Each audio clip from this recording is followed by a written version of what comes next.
La France est l'unique pays occidental qui connaît depuis les chocs pétroliers des années 70 les échecs successifs qu'elle connaît. Tous les autres pays démocratiques, tous ont réélu une fois ou deux fois les gens qui géraient le pays. C'est-à-dire que c'est créé entre les citoyens et la politique de la confiance.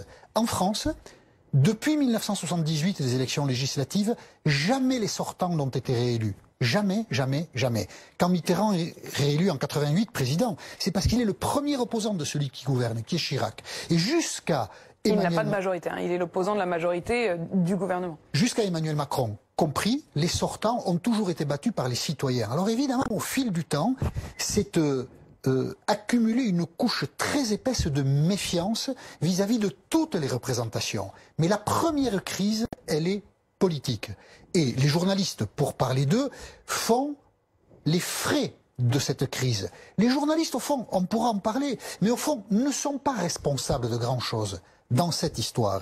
Ils ont juste contre eux une apparence. C'est que la presse n'a plus fabriqué elle-même, c'est-à-dire des journaux gérés par des journalistes, des entreprises qui gagnaient de l'argent. Et donc, petit à petit, pour sauver ces entreprises, des gens dont ce n'était pas le métier ont acheté des organes de presse.